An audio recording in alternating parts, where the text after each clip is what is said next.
Do you love sports cards? If so, you are in the right place. Today, we're going to be talking about how I made my biggest trade to date, over $15,000 plus. Also, what I would suggest to anybody else making a big deal like this for the first time, how I acquired the card, what I ended up getting for the card, and a bunch of other things. Let's get into it. So like I said at the beginning of the video, if you like sports card content, you are in the right place. If you enjoy this video, please leave a like, subscribe.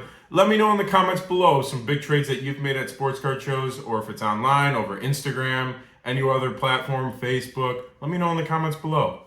All right, that's enough talking for me. Let's get into this video. So, how I ended up acquiring this card, I'll throw a screenshot up right here. This Connor McDavid card. So, I, as a person, was always really high on Connor McDavid coming out of the draft. Always liked his play. Thought he was going to be a generational talent. Am I an expert hockey evaluator? No. But when I saw Connor McDavid coming out, it was either him or Jack Eichel, and it was really clear that he was the best player coming out of the draft. So back in 2015, he had some of his products come out. I think I had bought maybe one Young Gun. They were on, I think they, at the time, I was like, geez, $200 for a Young Gun, like that's insane. And I'll throw a screenshot up over here. Those Young Guns are like $2,000-$3,000 at this point, like the PSA 10s. I may be wrong on that, but his stuff has just gone crazy over the last couple of years. So at the time, I was like, I want to get into some other cards. So I didn't go super heavy on Connor McDavid back in 2016. So in 2017, I ended up going to the National. And at the time, I was not really big into cards. I bought things here and there. I mainly bought for my PC. I would buy some things to flip, but it wasn't anything like huge. I was maybe buying like $10, $20 cards and flipping them for 2, maybe 1.5x. Like I wasn't making very much money on cards. But I had saved up a lot of money over the summer going into the National, and I said, you know what, I'm gonna buy myself a nice card that I could sit on for a couple of years, see what happens to it. And coming into the show, I had a couple different players. Thankfully, I went with Connor. I was either going to go with Yoan Moncada, who was the White Sox third baseman at the time, and he still is, but hasn't really panned out, or I was going to go with Lucas Giolito. So I think I picked the best one out of the three. So I ended up picking up this card from a dealer that didn't really know hockey. He said, like, this is what similar things have sold, and I did a little research myself, and I was a little concerned because it was UD Black, and it's not the best product. But we ended up making a package deal, and I ended up getting the Connor McDavid out of 5. I got a Austin Matthews Young Guns PSA 10, which at the time was not very much money as well. And I got an Elias Pettersson, I want to say Future Watch Auto. So I ended up paying about $1,600 for the lot. At the time, that was a lot of money for me, and I walked out of the show actually thinking that I overpaid for the lot. At the time, the lot was maybe worth around $1,600 to $1,800, but I really just wanted this McDavid card. It was raw at the time. It was an out of 5 McDavid RPA, and it wasn't from the best of products, but I really wanted to get into a nice McDavid card. So I get into the card, I come home, I'm happy, whatever, I take some pictures.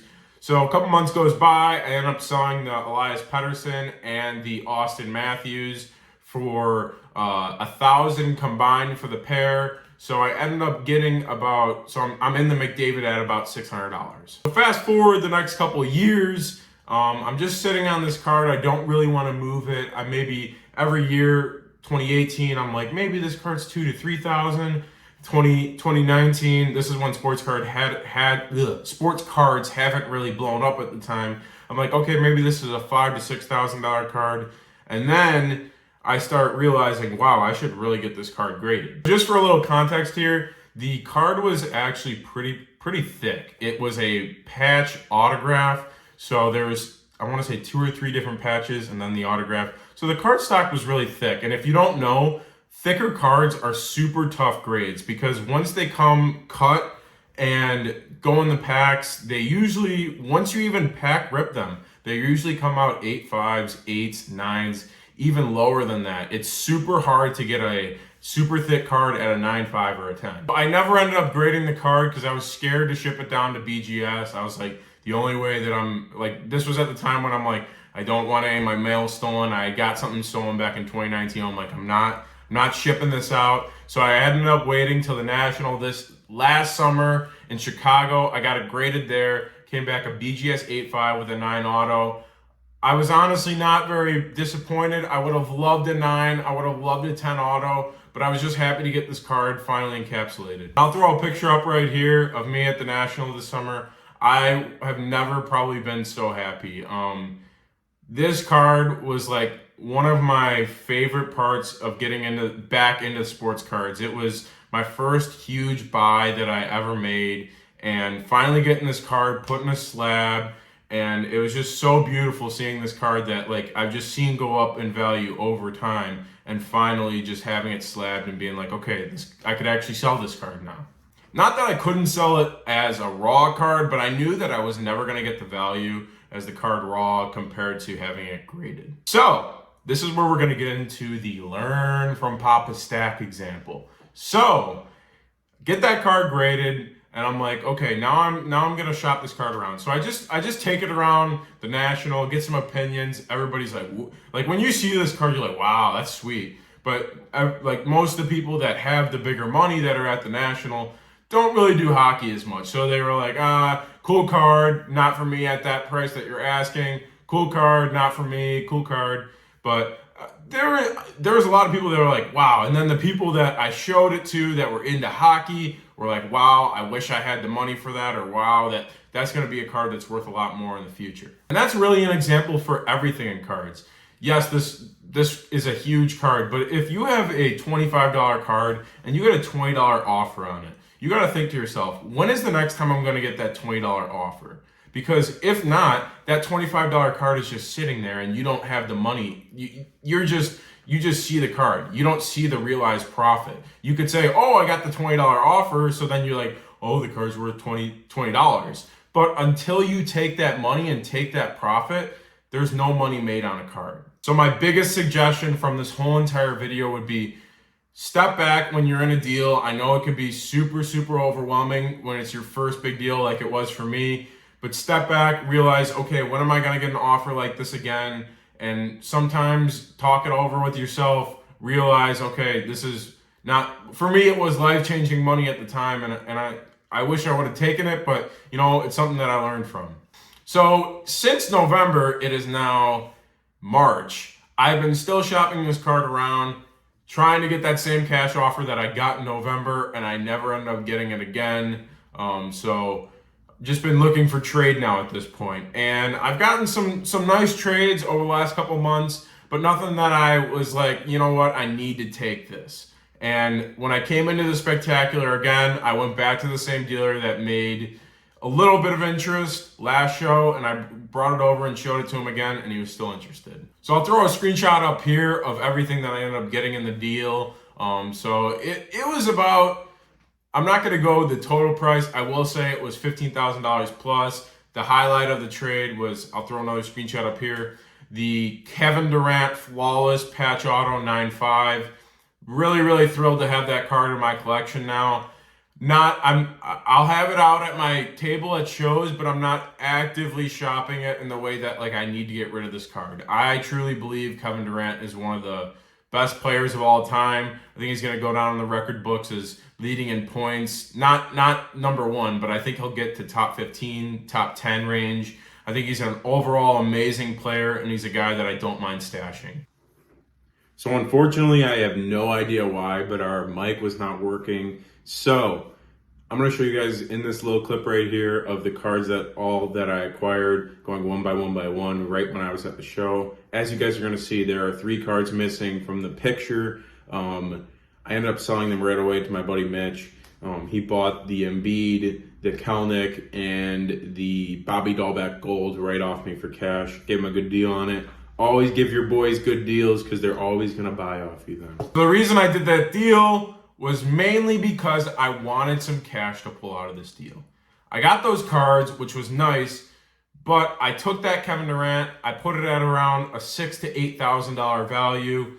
I'm going to put that on the side, and I'm not going to actively be shopping that. But the other cards that I got in the deal, I'm able to actively shop, get a good price on them and get cash for them. So I ended up taking that one card and trading it out for 21 different cards. The reason I did that is I could keep that Kevin Durant card and hopefully see that thing go up in value over the next couple years. If I don't end up moving it, I'm completely fine holding it.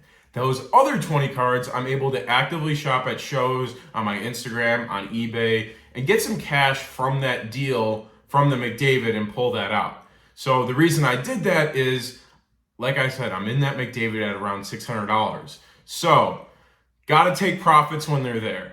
And I know that I had that cash offer before, but I said to myself, you know what? I gotta take something. I got to get what I felt was fair value and then pull it out of that trade and be able to sell all those other cards and make some money on it. Will say though, I do firmly believe that the person that ended up trading for the card will do very well on the card.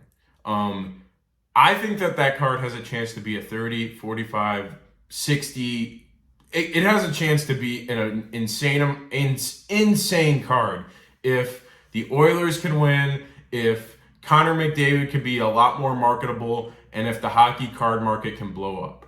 I'm not saying all three of those have to happen. There could be other things that happen, but overall, I think that card can do very well in the future. But what you have to realize from both sides and both parties when you're making a trade is there's different reasons why people are making a trade. So for me, I did the trade because I wanted to pull something out of the McDavid. I wanted to pull some cash out of it. I want to be able to take some cards and then sell those and make some money on the card. He was looking at it. Maybe the cards that he traded me, he was in them at a lot lower value.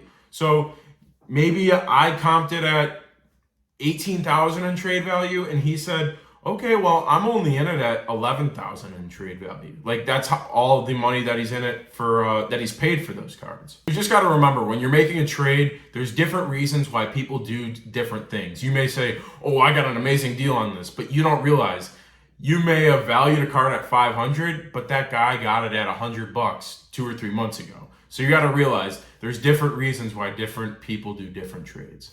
So I ended up getting all those cards. I ended up flipping like 5 or 6 of them at the Spectacular and then another 4 or 5 of them when I got home. So I ended up taking a lot of money home with me, which I was happy about. And I ended up making some more money when I got home. So overall, I'm really happy with the trade. I turned a $600 investment into $15,000 plus in less than 4 years, if I did my math correctly. So I'm very happy with the return. I hope he does really well. I hope that the Oilers keep doing well because I still love Connor McDavid and he's still my favorite NHL player. But at some time, I just got to realize, you know what, you got to take a profit on something. And overall, in this video, I just want you guys to learn at least one thing, and that is I understand there are some really, really cool cards that don't hit the market, and that McDavid is a card that does not hit the market.